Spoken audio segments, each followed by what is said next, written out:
Gretchen Barreto. Nako po, ano na naman ito mga kababayan? Itong kay Gretchen Barreto. Mga kababayan, itong kay Gretchen Barreto, sabi ni alias Totoy or ni Patidungan, no, ni Totoy or ni Patidungan, ay si Gretchen Barreto daw ay isa sa bumuboto sa pagpaslang, no? Si Gretchen Barreto ay kasama sa bumoto para paslangin itong 34 ka mga sabungero. Gretchen Barreto itinanggi ang mga aligasyon na may kinalaman siya sa pagkawala ng mga sabungero. Pero ang sabi ni alias Totoy, ito, mga kababayan. Saan ba yun? Ito. Dito naman tayo mga kababayan. Ayan na, mga kababayan. Gretchen Barreto. Ayan. Pilipinas Today. Ayan ang sabi. Sabi dito, Gretchen kasama sa butuhan sa pagligpit ng mga sabungero. Ayon kay alias Totoy. Kasama daw si Gretchen Barreto. Sa bumoto or nagbubutuhan na para iligpit itong mga sabungero. Isa daw si Gretchen dito. Sabi ni alias Totoy, basahin ko lang po ha mga kababayan. Sa kabila ng pagtanggi ng kampo ng celebrity na si Gretchen Barreto na wala itong kinalaman sa kaso ng missing sabungero, pinanindigan ng whistleblower na si Julie Dundon Patidungan or alias Totoy na kasama ito sa Alpha Group na nagdesisyon sa mga kritikal na issue na may kinalaman sa negosyong pasabong ng negosyanteng si Charlie Atong Ang. And sa eksklusibong panayam ng GMA Integrated News, sinabi ni Totoy na halos lahat ng pagpupulong ni Atong Ang sa Manila Arena kasama ang Alpha Group ay nandoon si Barreto sa tabi niya upang sumuporta sa anumang desisyon ng kanyang isinusulong para sa kumpanyang Lucky Star Press 8 na nagpapatakbo ng mga sabungan. Alam nyo naman na kasama ni Atong Ang yan, Gretchen Barreto. Kasama sila na nagmi-meeting-meeting. Kasama siya na pumayag na walain yung mga sabungero, giit ni Totoy or ni Patidungan. Kasama pa di umano sa pagpulong ng Alpha Group ang isang engineer Celso Salazar na malapit na kaibigan ni Ang. Nako! Sa totoo lang mga kababayan, kasama daw si Gretchen Barreto.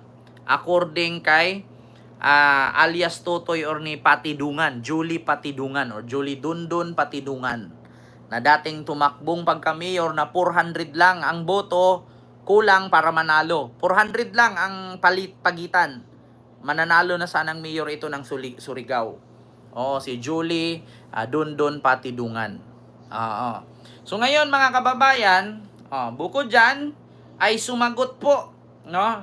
Sumagot ang kampo ni Gretchen Barreto sa isang panayam dito sa balitang ito na sabi dito, ito, sa saksi ng GMA News, si Gretchen Barreto ay itinanggi ang aligasyong sangkot siya. Ito po ha, mga kababayan. Ito po. Missing sabongeros. Inilagay sa restricted duty ang 15 pulis na isinasangkot sa pagkawala ng mga sabungero ay sa Justice Secretary. At sa unang pagkakataon naman, nagsalita na ang kampo ni Gretchen Barreto at iginiit na walang kinalaman ng aktres sa kaso. Taliwas sa mga pahayag ng whistleblower. Saksi, si Marizo Mali. Isa si Gretchen Barreto sa idinadawit ni Julie Dondon Patidongan sa kaso ng pagkawala ng mga sabungero. Ang aligasyong yan, mariing itinanggi ng kanyang kampo sa aming eksklusibong panayam. She denies it categorically. Because the fact of the matter is, wala siyang kinalaman doon, wala siyang ginawa, wala siyang sinabi that connects with the disappearance of the sabungeros. Puro espekulasyon lamang daw ang mga pahayag ni Patidongan at wala namang matibay na ebidensya. Yung sinabi ni Secretary Remulla, naintindihan ko, nang ibig lang niyang sabihin na tinuturing niyang suspect si Ms. Gretchen Barreto ay dahil siya'y pinalanganan ng whistleblower. I'm very confident na magkakaroon pa ng investigation at makikita na based dun sa sinabi ng whistleblower, wala siyang nakitang ginawa o wala siyang nakitang sinabi ni Ms. Gretchen Barreto. In other words, he did not witness anything. And his allegations against Ms. Barreto is based on a suspicion, spekulasyon na dapat involved siya dahil siya ay malapit kay Mr. Atong. Ang tama ba yun? Ang spekulasyon ay hindi ebidensya. Nang tanungin Ang problema lang kasi dito mga kababayan, hindi daw pwedeng isipin ng tao na porkit kasama ay sangkot na. Ang problema kasi dito mga kababayan, kung merong video, merong patunay, video man lang or audio man lang, mabubutata talaga sila, mga kababayan. Pwede nating sabihin ngayon na, sige, wala siyang kasalanan, hindi siya kasali, wala siyang kinalaman dyan. Paano nga kung may lalabas na video or pruweba na nandun siya at boses? Di ba? Sinong aamin? Sabi ni Sir Edgar.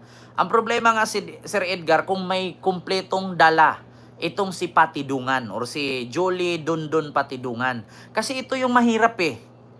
'Di ba? Bakit lawyer? Di ba mahilig si Grita sa interview? Sabi ni Sir Henry. Di ba? Ano kaya pakiramdam ng mga lawyers na nagtanggol sa obvious na guilty at pilit ilulusot sa ngalan ng pera? Yun nga, wala tayong magawa. Kasi lawyer nga eh. Ang logo nga ng law is babaeng nakapiring, kahit wala ka dun sa pangyayari, pero kailangan mong timbangin. Kaya nga, nakapiring, may bit-bit na timbangan. Kaya, ibig sabihin nun, bakit babaeng nakapiring na may dalang timbangan? Kasi pwede kang maging abogado kahit wala ka sa pangyayari. Katulad kay Nicholas Kopman. Naging lawyer siya, wala naman siya dito sa Pilipinas. Ang tanong, maipanalo ba? Di ba? Kasi yun lang naman mga kababayan. Kaya nga ang logo ng law, diba? Babaeng nakapiring na may bit-bit, timbangan. Ngayon ang tanong, paano nga ilusot kung wala naman siya nung time ng pangyayari? Hindi naman po pwede na pakinggan niya lang ang kwento nung client niya. Kasi kung ano man ang kwento ng client, kung merong maipresenta yung kalaban ng client niya. Diba? Yun ang mahirap. Ang tanging na lang dito, hustisyang makamit nitong mga nawawalang sabungero ay sana ang gobyerno hindi magpadala sa pera. Diba? Sana walang mekos-mekos o hokus-pokos. Kasi kapag natinag ka sa milyones, wala mangyayari, mga kababayan. Continue. kung ano ba ang ugnayan ni Barreto sa tinuturing ding suspect na si Atong Ang. They are business partners. And that's just it. They are business partners. Posible anyang nadadawit lang si Barreto dahil isa siyang investor at alpha member sa East Sabong Operations.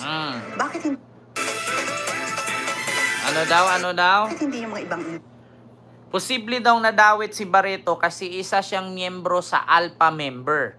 Ang sabi nga dito ni alias Totoy or si Julie Dondon Patidungan na kasali nga doon si Gretchen sa alpha na nagmi-meeting-meeting na ipaligpit itong 34 kasabungero. Isa daw siya sa bumoto. Kasali sa butuhan para iligpit. Sino ba yung nandoon? Alpha. So dito pa lang, inamin nila na alpha member si Gretchen. So, may possibility nga. Nagtatanong lang naman. So, may possibility nga. Yeah? Kasi dito, inamin, pakinggan ninyo ito. Posible anyang nadadawit lang si Barreto dahil isa siyang investor at alpha member sa East Sabong Operation. Isa siyang investor, isa siyang alpha member ng East Sabong. Ano ba ang sabi dito ni Dondon Patidungan, mga kababayan? Ito ang sabi ni Dondon Patidungan, no? Kabila ng pagtanggi ng kampo ni Gretchen Barreto. Ito ang sabi niya dito. Alam nyo naman nakasama si Atong Anyang Gretchen Barreto, kasama sila nagmi-meeting-meeting, kasama siya at pumayag na walain yung mga sabungero. Ayan o, isa sa miyembro ng kasama pa din umano sa pagpupulong ng Alpha Group ang isang engineer. O ngayon, pag napatunayan ito na merong engineer doon na si Celso Salazar, di ba? At mapatunayan dito ni Dondon Patidungan or ni Julie Dondon Patidungan alias Totoy na kasama itong si Engineer Celso Salazar. Kapag lumabas yung Engineer Celso Salazar na yan, wala na.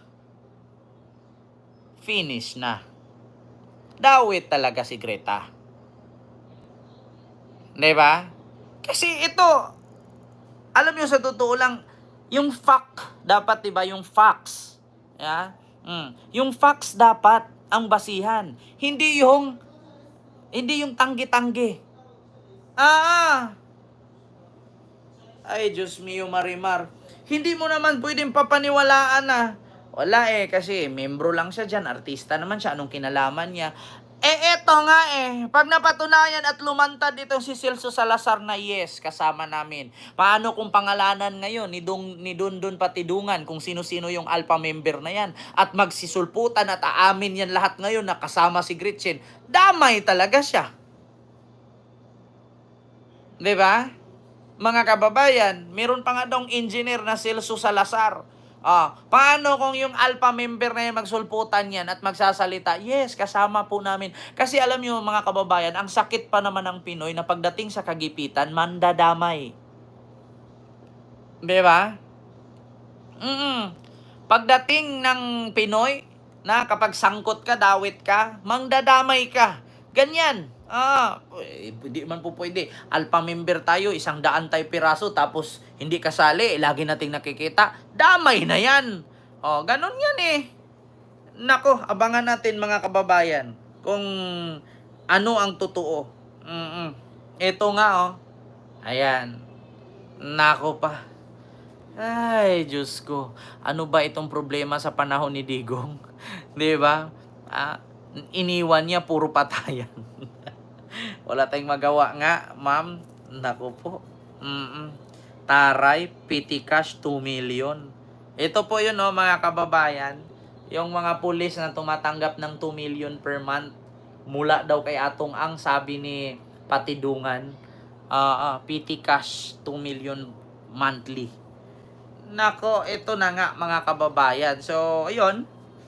Nakita nyo naman mga kababayan at narinig nyo naman, itinanggi nga ni Gretchen pero diniin talaga ni Patidungan na kasali si Gretchen at isa pa daw itong miyembro ng alpha member at isa siya sa bumoto na ipaligpit itong 34 kasabungero. So ngayon mga kababayan, sunod, ito